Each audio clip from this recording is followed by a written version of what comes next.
This is a 4-step solution backed by science to drastically boost your awareness. A 2,500 word script that, if you want to stop tunnel vision and form long-term habits that will actually benefit your play, you've come to the right place. Getting into the first step, optimize. This is all about holistically optimizing your in-game settings, your environment, and most importantly, your brain.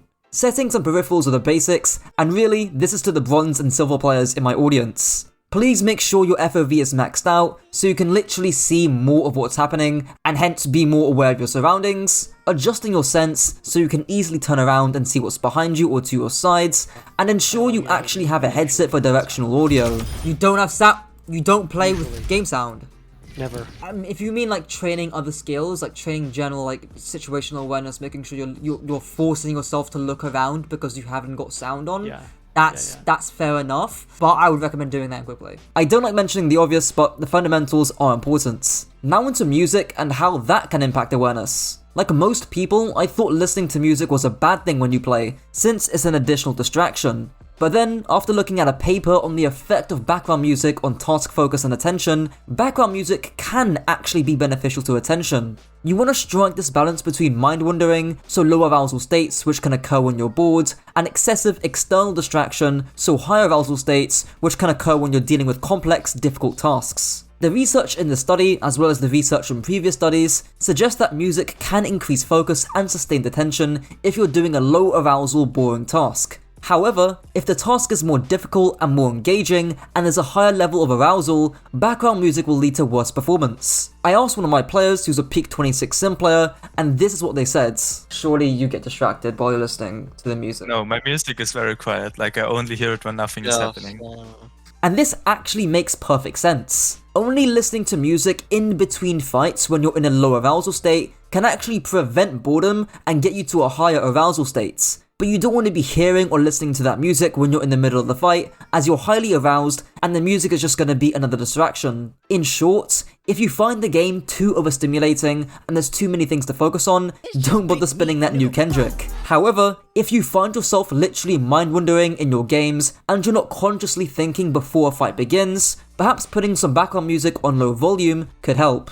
There's also something called Binaural Beats, which is where you play a different frequency of sound into each ear, which produces a third pseudo-frequency sound, which apparently helps memorization, attention, and relaxation. Examine.org, the website I used to help research this video, listed 4 studies showing a moderate improvement on working memory. One of the studies found that listening to 15 Hz binaural beats while processing visuospatial information improved responses, and another study found that listening to 40 Hz binaural beats helped improve attention. It's worth noting that in a game like Overwatch, you're not just processing visual information, you're also processing auditory information from in-game sounds, which could definitely confound how generalizable these results are. I myself couldn't really sense much difference while playing with binaural beats on, but that's just my experience and still, it's something worth mentioning. Obviously, how could I make a video like this and not talk about meditation? Answer in Progress released a great video about attention and focus, and there's 2 main forms of meditation, which she describes here.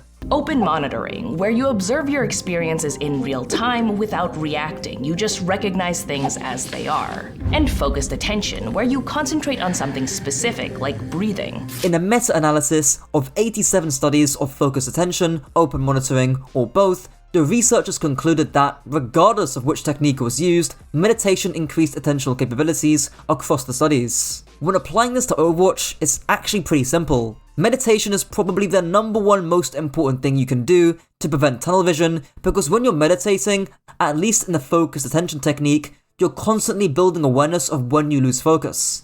If you're trying to focus on your breath but you're distracted by a thought, meditation trains you to be aware that you are distracted in the first place and to recenter that attention back to your breath. So in Overwatch, this would look like recentering your attention on the space around you, maybe recentering your attention on the kill feed, maybe recentering your attention on the tab scoreboard, etc. So meditation is useful for Overwatch. But how do you start meditating? As much as I don't like the guy, Hamza made a good beginner's guide to meditating and actually got me on Medito, the app I use for daily meditation myself. Of course, the benefits of meditation don't just reach within Overwatch, but they literally apply to every part of your life. There is no reason to not meditate. Nootropics are also another way of optimizing your attention and are often used in energy drinks. And considering gamers already love brands like G Fuel and Monster, this is probably the most accessible and easiest way to get onto nootropics. For those that don't know, by the way, nootropics are just substances that claim to enhance cognition. The best nootropic drink in the UK with the most research-backed ingredients is Newtonic, featuring the classic caffeine found in almost any energy drink, which has benefits in reaction time. Theanine, often used to counteract the caffeine crash, has been shown to improve calmness and relaxation without inducing any sedatory effect, and has also been shown to potentially improve attention. There's also cognizin, also known as CDP-choline, with research showing memory and attention benefits, rhodiola rosea, which is found to reduce fatigue and increase cognition when you are fatigued, and finally, Panex ginseng, also found in Monster Energy, which is shown to increase cognition when fatigued and shown to increase attention. I'll put a link to Newtonic's website down below, and you yourself can look at the studies cited. In the US, the best nootropic drink is probably Gorilla Minds. A few ingredients have been substituted out, like using tyrosine over ginseng, but there's still a lot of evident research thanks to More Plates More Dates or Derek's 2.5-hour video breaking down the science behind the nootropics. As always, I practice what I preach, and I'm probably having a new tonic while I'm voice recording this video, and I can say it has helped me work through the tiresome scripts of this video.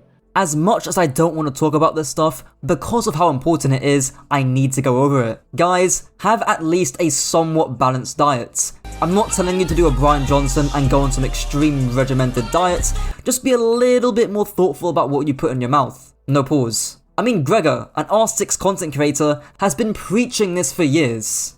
Eat a good breakfast. Get some sleep.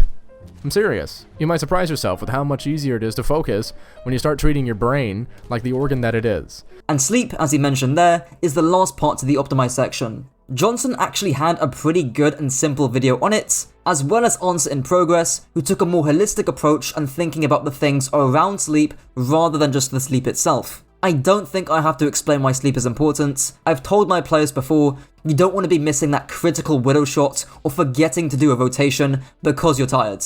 Now onto the second step, Acknowledge, which focuses on the more practical things you can do within the game. A lot of this and the following sections are based around Atomic Habits, written by James Clear, in case you've read that before. The first thing is specificity. When you're playing the game, what is it that you're unaware about? Is it because you don't track the kill feed? Is it because you don't respect sound cues like footsteps? Is it because that red tank on your screen is just too juicy and satisfying to shoot that you forget about the space around you? Is it because you don't check tab at the end of a fight? These are all things that tie to awareness. If you can't re-watch your gameplay and spot these things yourself, consider getting a coach to help you spot the flaws in your gameplay, and obviously, I'm gonna plug myself here.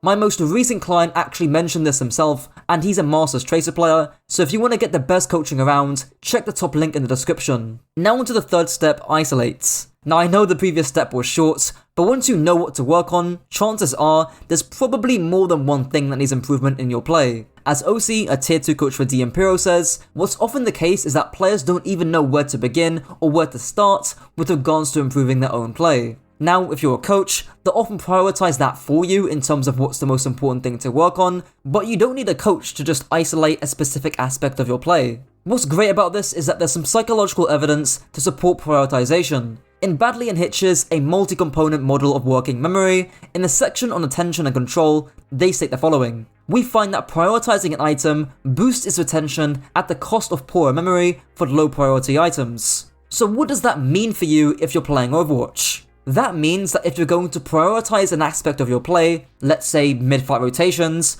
a concept that I've already made a video on and you should go watch, you're gonna give it more attention and focus, and therefore, they're gonna get better at it. The downside is that other aspects of your play, so maybe your cooldown management, or your timing, or your tracking, might not be as good as it previously was if you're solely focusing on mid-fight rotations. The goal here is to eventually overlap the skill of, in this example, mid-fight rotations, with the other skills like tracking or timing over time. The same works with mechanics too. Say you need to improve on both your movement and tracking. Instead of working on both skills, it's often better to work on movement in isolation, work on tracking in isolation, and slowly overlap the two skills. And this can work on a broader level too, like the coachee I just had.